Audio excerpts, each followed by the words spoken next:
This is a course about the causes of social conflict. I'm not interested in social conflict from the perspective of a political scientist or a sociologist. I'm interested in intergroup conflict, but not at the level of group analysis. I'm interested in what role social identity or group identity plays in individual psychology, and why it is that individuals are motivated to participate in acts of social conflict. I am using for an example here the Holocaust. I was thinking last week, writing part of the preface to the book that you're going to read, about the Holocaust Museum in Washington. There's a lot of, obviously this is a museum to the Jews primarily who were killed by the Nazis in World War II. And there's a number of museums like this throughout the world, and their central motto is never forget. And this has always been confusing to me, this notion of never forgetting, because I don't think you can remember something that you don't understand. And I don't think we understand why the Holocaust happened in World War II. I think you might regard the Holocaust as an unlearned lesson, and I don't think that you can process information that you don't comprehend. So to say never forget, begs the question is, what is it that you're supposed to remember? And is it the fact that 6 million people were killed? Is it the fact of that particular event, or are you supposed to be giving some consideration to Holocaust-like events that have occurred throughout history? Because there are people who think that what happened in World War II was a relatively unique event. It was something unparalleled in history. This is not a position that I adopt. I think actually it's a very common sort of event. It was perhaps, it was the event of that sort that has proved most shocking to the European conscience, so to speak. But it hardly strikes me as unique.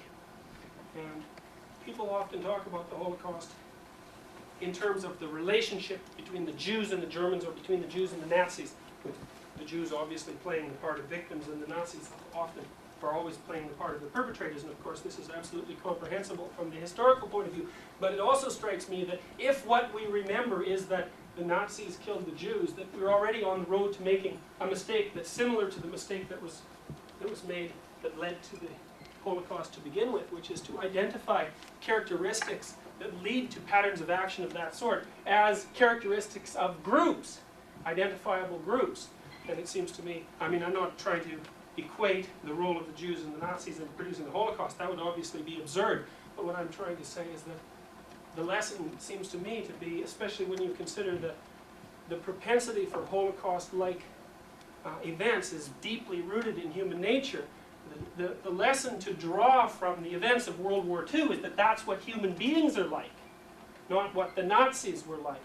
Because these sorts of events happen all the time. I mean, it's obviously the case that there are well, in the 20th century alone, well, the English invented the concentration camp in South Africa.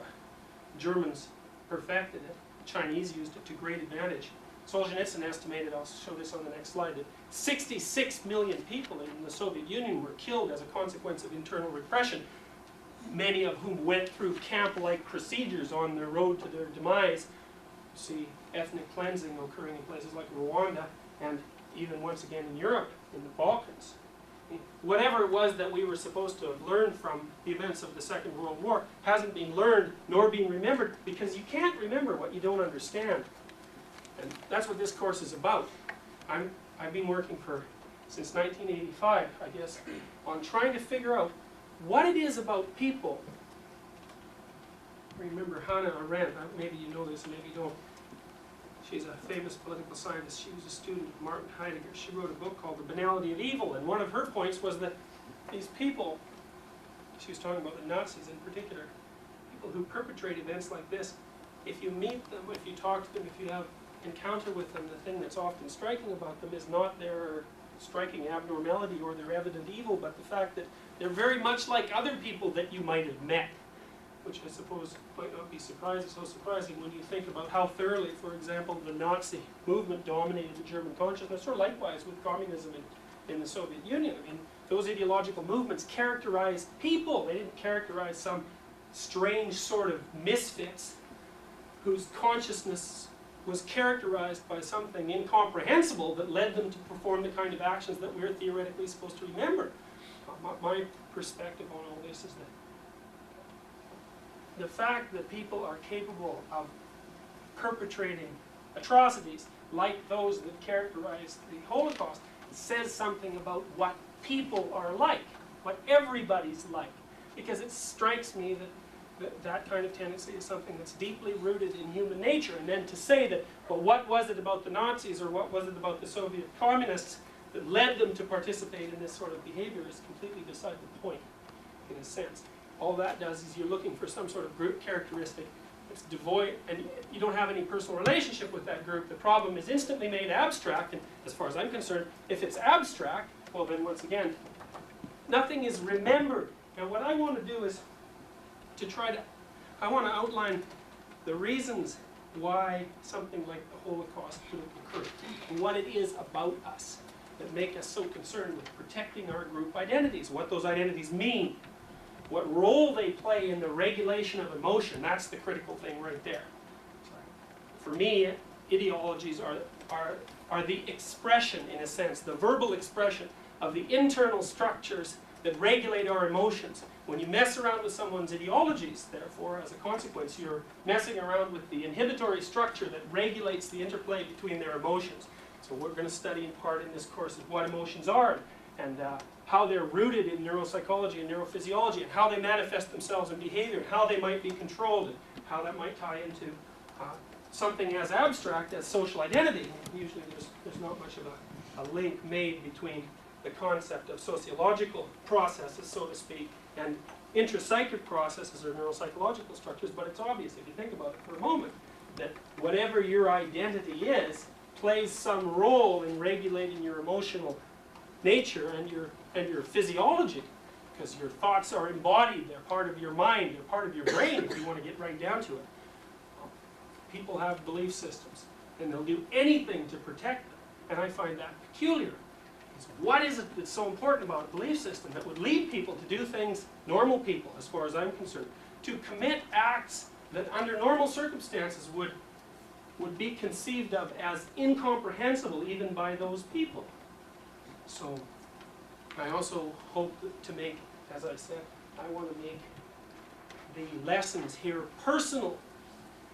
I'm not interested in discussing the issue from the abstract perspective, because I don't think that an issue of this magnitude deserves to be discussed at an abstract level. It's not an abstract problem. It's something, there's something peculiar about us that we have to learn to control, because as far as I'm concerned, we're too technologically powerful to remain at the whims of the uncomprehended aspects of our nature. Peace, predictability, and the delusion of self-representation. What does that mean? Well, if you can predict something, as a general rule, it's hard to determine why it is that you think you understand something when you think you do. If you think about it for a moment, it gets complicated, because you're surrounded by things that at some level of analysis you cease to understand. It doesn't matter what phenomenon it is. I mean, even the most mundane objects become mysterious if you look into them far enough. Take something as simple as a chair. It's made out of wood. I mean, that's all.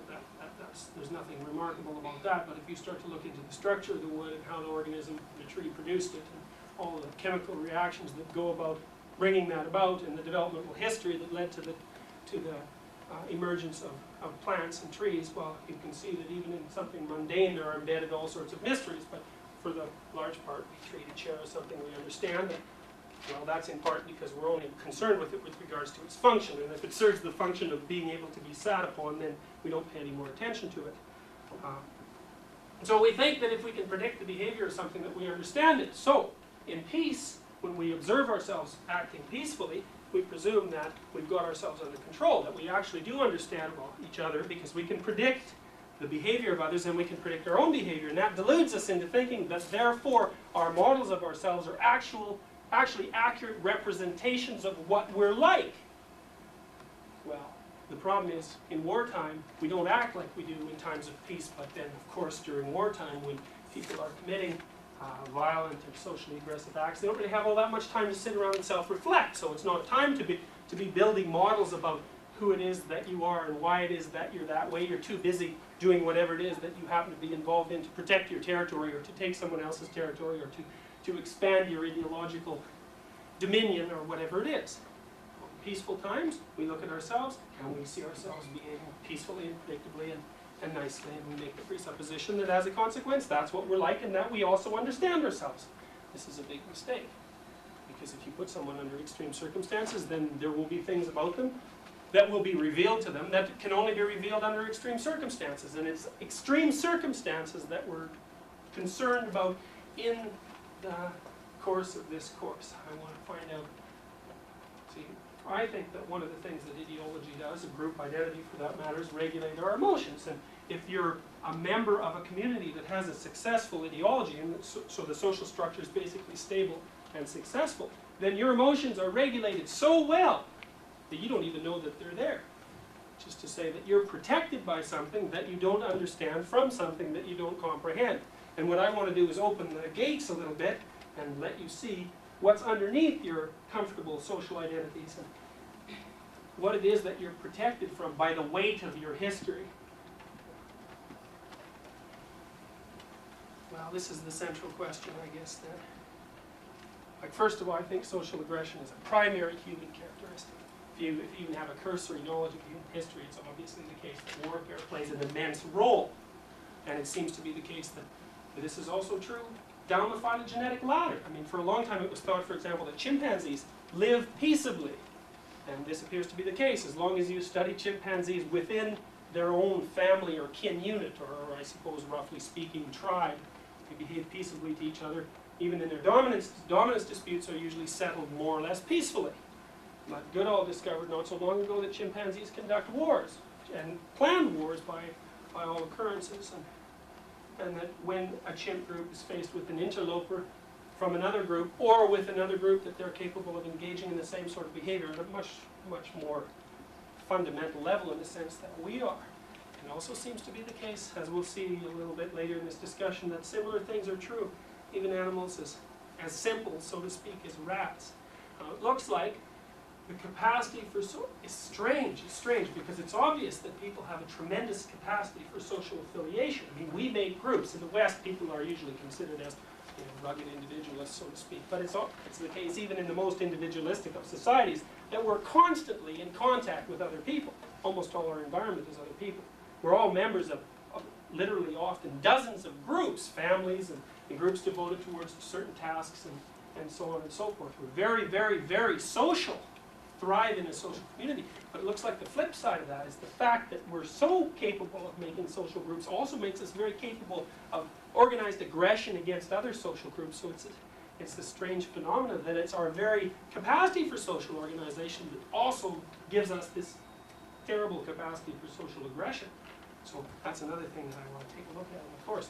Like, I really want to get at the core of this too. Like I said a little while ago, I'm not interested in messing around with the question on an abstract level. I want to end the course with a concrete answer about why it is that people are capable of doing the sorts of things that characterize Nazi behavior, say, during the Holocaust. I want to make that so crystal clear that you can map out the argument from presupposition A to conclusion D, so that it's socially and personally applicable, and so that you also get a glimpse, perhaps, of what might be necessary from the perspective of personal and interpersonal conduct to alleviate the likelihood that you'll get trapped into doing something like that. So one of the things you pointed out, because he was very concerned with the events of the Second World War and social aggression in general, he said, what you have to understand is that these great evils tend to take place one small step at a time. Because people get trapped into them over a long period of time.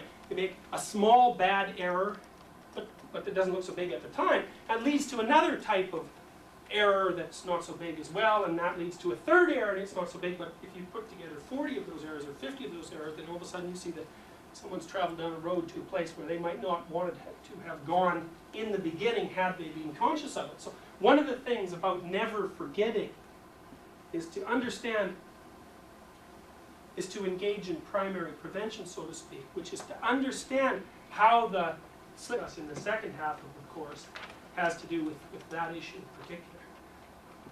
Personal relationship to group identity and group fostered action. So the first part of the course basically deals with why it is that we're susceptible to social aggression as a consequence of our biological makeup. What it is about us that makes us like that. And the second part of the course is about how certain patterns of personal conduct heighten the possibility that socially aggressive acts will take place, and about how it is that you might avoid engaging in those sorts of acts.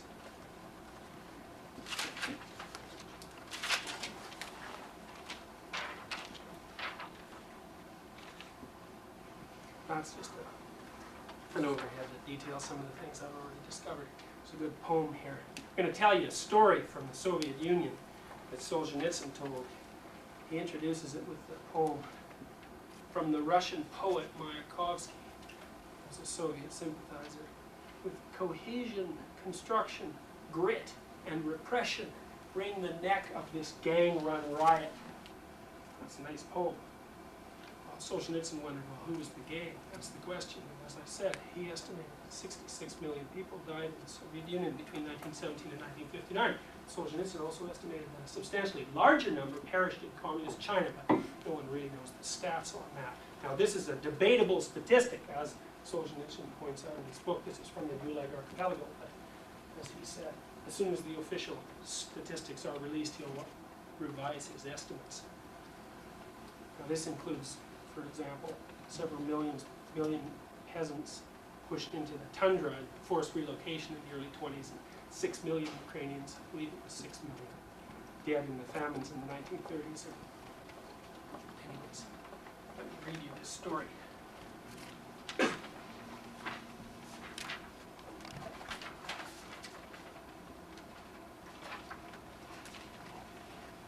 Okay, so this is the situation. Solzhenitsyn, I should tell you a little bit about his life story.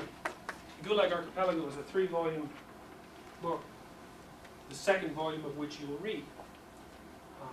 It's his story about the Gulag. And the Gulag was a system of forced labor camps that was set up in the Soviet Union soon after Lenin died. In fact, I guess some of them were set up before he died, and upon which the Soviet economy really ran for much of what constituted its life. Now, Solzhenitsyn started his travels through the Gulag originally as a Russian frontline soldier. It's a neat story in a sense. He got thrown into a German prisoner of war camp, and when he was repatriated to the Soviet Union, Stalin threw him in a concentration camp. And the reason was, as he did with all the returned Russian prisoners of war, who were treated, by the way, terribly in the German prisoners of war camps, because Stalin refused to sign the Geneva Convention on the treatment of prisoners. So not only were they in prisoners of war camps, which was miserable enough, but they were starved to the degree that the other Allied prisoners used to give them food. They didn't have much food themselves. So he was a frontline soldier, then he got thrown in a German prisoner of war camp, and then when he finally returned to Russia, Stalin threw him in a concentration camp. And the reason for that was that the Russians who were in German prisoners of war camp had been contaminated by their exposure to Western ideas. That was his rationale. So anyways, then he spent a decade and a half or thereabouts in concentration camps, and when he got out, he developed stomach cancer. So that's a brief summary of some of the highlights of his life. Okay, in this scene, he's being transported from one camp to another in a railway car that's been roughly outfitted for transporting human beings. He's sitting with a friend that he calls Panin. I'm just going to read you this story. Okay. My friend Panin and I are lying on the middle shelf of a Stolypin compartment. That's one of these cattle cars, basically. They're refitted for human transport. And have set ourselves up comfortably, tucked our salt herring in our pocket so we don't need water and can go to sleep. But at some station or other, they shove into our compartment a Marxist scholar. We can tell this from his goatee and spectacles. He doesn't hide the fact, so he's been arrested. He's a devout communist, but he's been arrested by the communists. He doesn't hide the fact he's a former professor of the Communist Academy. We hang head down in the square cutout, and from his very first words we see that he is impenetrable. But we have been serving time for a very long time and have a long time left to serve, and we value a merry joke. We must climb down and have a bit of fun. There's ample space left in the compartment, and so we exchange places with someone and crowd in. Hello. Hello? You're not too crowded? No, it's all right. Have you been in the jug a long time? Long enough. Are you past the halfway mark? Just. Look over there, how poverty-stricken our villages are. Straw thatch, crooked huts. Well, that's an inheritance from the Tsarist regime. But we've already had 30 Soviet years. Well, that's an insignificant period historically. It's terrible that the collective farmers are starving. But if you look in all the others, just ask any collective farmer in our compartment. Well, everyone in jail is embittered and prejudiced.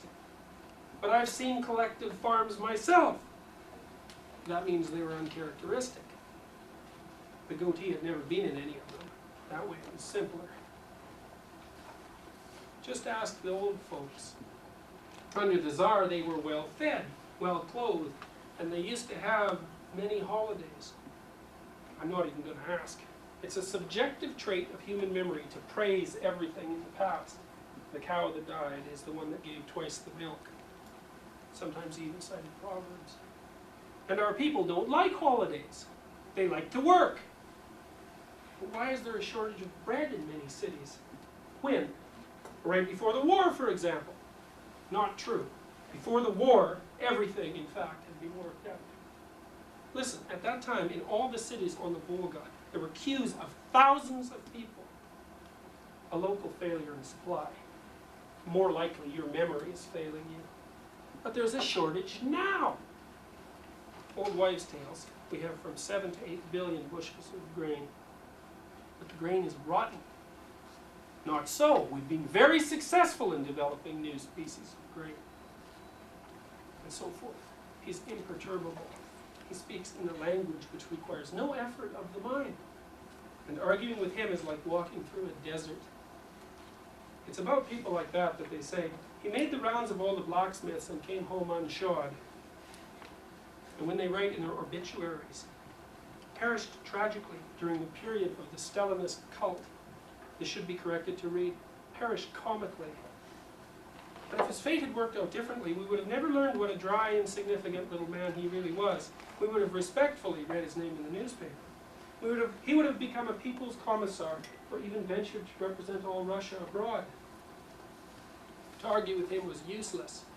It was much more interesting to play with him. Not at chess, but at the game of comrades. There really is such a game. It's a very simple game. Play up to him a couple of times, or so. Use some of his own pet words and phrases. He'll like that. For he's grown accustomed to find that all around him are enemies. He's become weary of snarling, and doesn't like to tell his stories because all of them will be twisted and thrown right back in his face. But if he takes you for one of his own, he will quite humanly disclose to you what he has seen at the station. People are passing by, talking, laughing. Life goes on. The party is providing leadership. People are being moved from job to job. Yet you and I are languishing here in prison.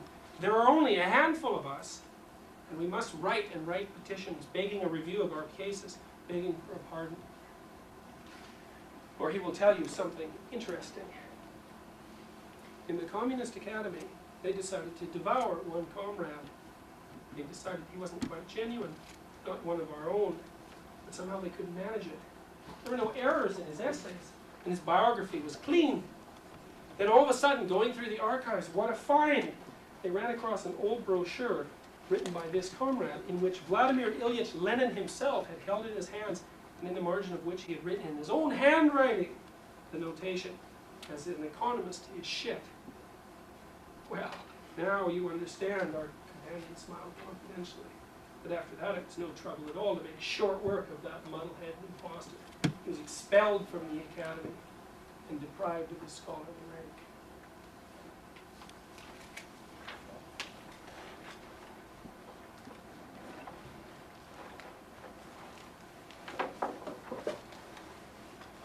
this story is a perfect example of the kind of phenomena that I'm interested in trying to understand. A communist professor in this exchange, he doesn't think. He doesn't have to think because he has an ideological system that's entirely worked out. He won't admit that any evidence whatsoever exists to suggest that some of his presuppositions are wrong.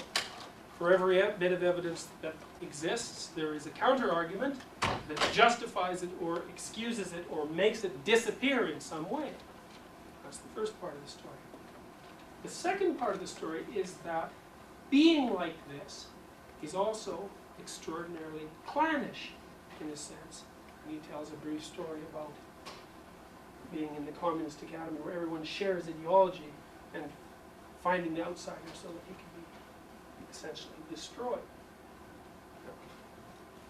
There are specific reasons why the two halves of that narrative were stuck together, because the first attitude leads inexorably to the second attitude, which is to say the adoption of an authoritarian ideology, which is basically the presumption of omniscience in a sense. If you're an ideologue, you think that what you think is the right thing to think.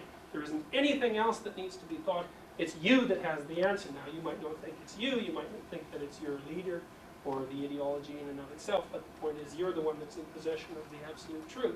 And every fact that might exist to dispute that is eliminated. Now the problem with eliminating facts is that sometimes they come in embodied form, which is to say we tend to think of ideas as disembodied abstracted entities. But the truth of the matter is that ideas are representations of human patterns of action, and sometimes the enemy idea is actually the enemy. And there's very little difference from the practical perspective between repressing facts that are uncomfortable and repressing people whose viewpoints or even styles of existence are equally uncomfortable. So this is another example of the sort of thinking that I want to explain. I want to explain the motivation for that. Why is it that someone would adopt a rigid ideological position and then defend it, sometimes to their own death, but more frequently to the death of others? And to feel that not only is that acceptable, but often even morally justifiable. It's the thing that should be done if you're a good patriot, so to speak.